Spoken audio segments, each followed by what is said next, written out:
जय जय जय जय जय भवानी। परळी वैजनाथ महाराज की जय। श्री संत भगवान बाबा की जय।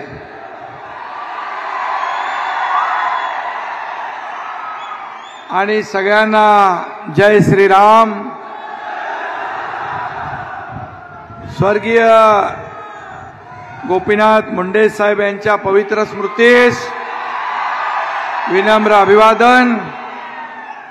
आणि आपले विश्व नेते, यशस्वी आणि जगात सगळ्यात लोकप्रिय असलेले प्रधानमंत्री नरेंद्र मोदीजी यांचं बीड मध्ये मी मनापासून स्वागत करतो।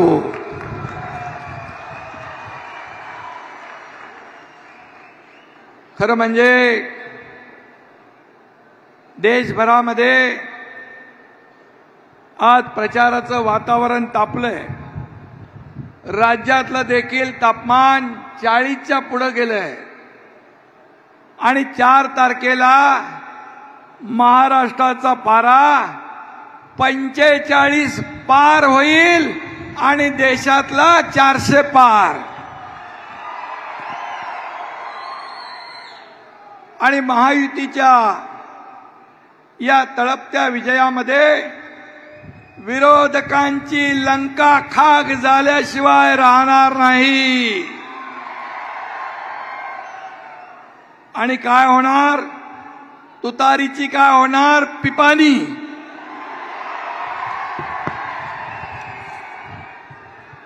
करणार ना?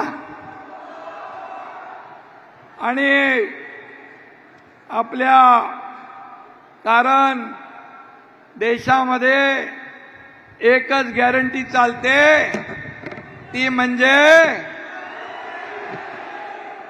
आणि आता देशातल्या लोकांनी गॅरंटी घेतले फिर एक बार मोदी सरकार आणण्याची। आदरणीय मोदी जी, आपको मैं बताना चाहता हूं, ये हमारे बीड़ की जनता है। ये जनता बहुत प्यारी है। ये गांव के लोग हैं, सीधे साधे लोग हैं। इनके दिल में कोई खोट नहीं होती।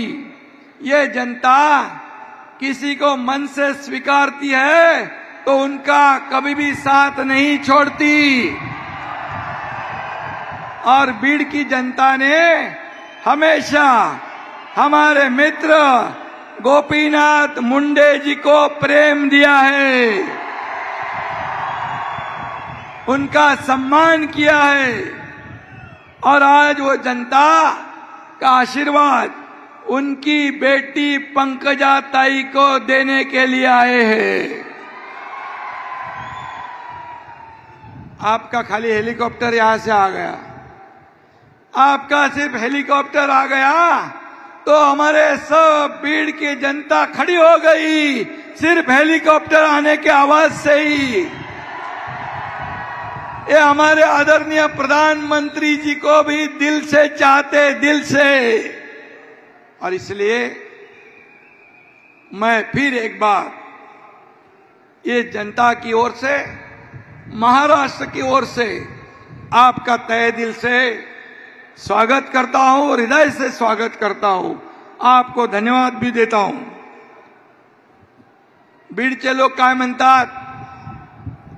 दिल्ली गाजवणार मुंडे साहेबांची लेक, कुठून आली तुतारी, चल उचलून फेक। फेकणार ना?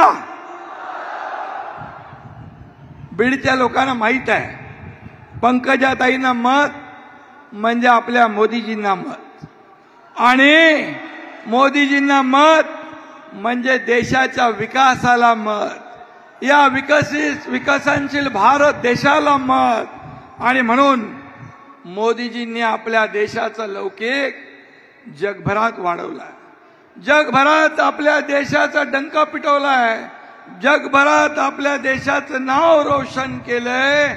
असा प्रधानमंत्री 10 वर्षात एकही सुटी न घेणारा आपल्याला लाभलेला आहे बांधवांनी, भगिनींनो।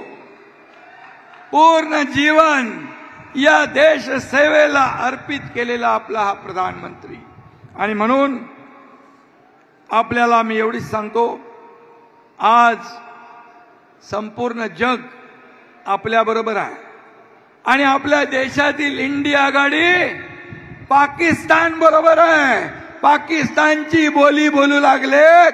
26/11च्या हल्ल्यातील शहीद हेमंत करकरे यांचा मृत्यू कसाबच्या गोळीने झाला नाही असं काँग्रेसचे वडेट्टीवार बोललेत, बरळलेत. तसा माणूस बरा होता, काँग्रेसमध्ये गेला बिघडलाय, वाया गेलाय, देशद्रोही बाता करू लागलाय, पाकिस्तानची बोली बोलू लागलाय. तो कोण अब्दुल फारुक अब्दुल्ला म्हणतो पाकिस्तानकडे अणुबॉम्ब आहेत, पाकिस्तान ने चुड़िया भरी है क्या. अरे या देशात राहता आणि पाकिस्तानचे गोडगे गाता.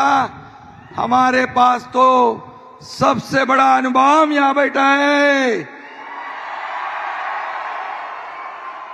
वो सीधा घुस के मारता है, सर्जिकल स्ट्राइक करता है.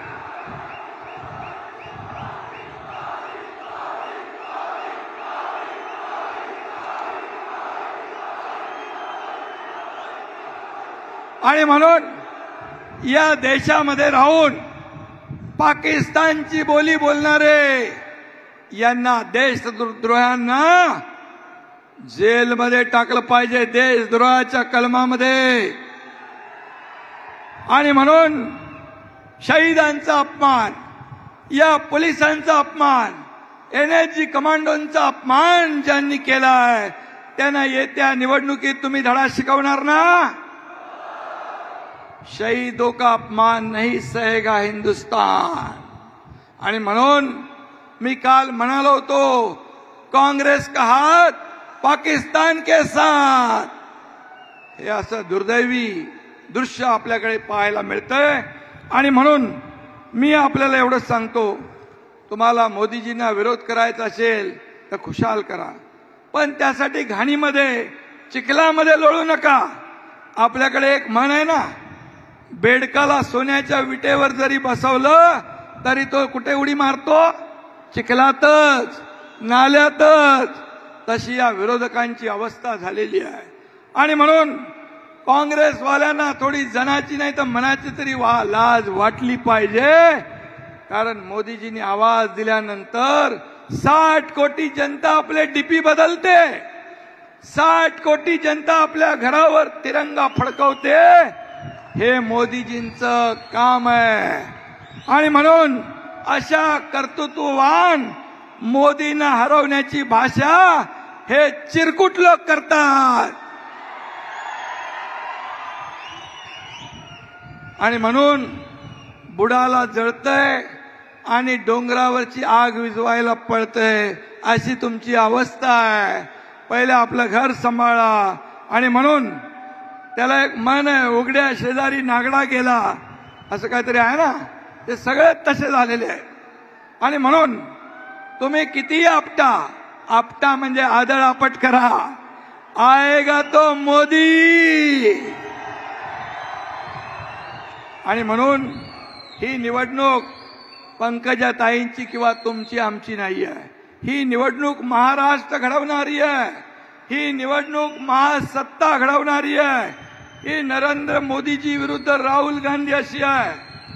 आणि म्हणून मी आपल्याला एवढंच सांगतो, त्यांचं कट कमिशन आणि करप्शन फर्स्ट, इकडे नेशन फर्स्ट, देशभक्ती फर्स्ट, राष्ट्रभक्ती फर्स्ट. म्हणून येत्या 13 तारखेला मी आपल्याला विनंती करतो की आपण सगळ्यांनी मिळून पंकजाताईंना प्रचंड मताधिक्याने विजयी करायचं आहे. त्यांचं कमळाचं बटन दाबून त्यांना विजयी करायचं आहे. फक्त एवढंच सांगतो, काही लोक मराठा समाजामध्ये संभ्रम पसरवतात, पण आपल्या सरकारने मराठा समाजाला 10% आरक्षण दिलंय, ते टिकवलंय. ओबीसीला धक्का न लावता, इतरही समाजाला धक्का न लावता ते टिकवलंय. ज्यांनी द्यायला पाहिजे होतं त्यांनी दिलं नाही, परंतु दिल्यानंतर ते कोर्टात जातात. परंतु तुम्हाला मी सांगतो, आपलं सरकार मराठा समाजाला दिलेलं आरक्षण टिकवणार, कायद्याच्या चौकटीत बसवणार आणि कुणबी प्रमाणपत्रही देण्याचं आपण सुरू केलंय. दुसरं जे सगळे सोयरेचं सुरू आहे, ओबीसी समाज इतर कुठल्याही समाजावर अन्याय न करता आम्ही समाजाला न्याय दिलाय. म्हणून तुम्ही कुणाच्याही भूल थापांना बळी पडू नका. तुम्ही कुठेही दिशाभूल करणाऱ्याला बळी पडू नका, एवढीच आपल्याला मी विनंती करतो. आणि पुन्हा एकदा आपल्या सगळ्यांच्या वतीने मी पंकजाताईंचं अभिनंदन करू. आज पंकजाताईंचं मी अभिनंदन करतो आणि आदरणीय प्रधानमंत्री नरेंद्र मोदीजींचं पुन्हा एकदा मी बीडवासियांच्या वतीने, महाराष्ट्र सरकारच्या वतीने मनापासून आपलं अभिनंदन, मनापासून आपल्याला धन्यवाद.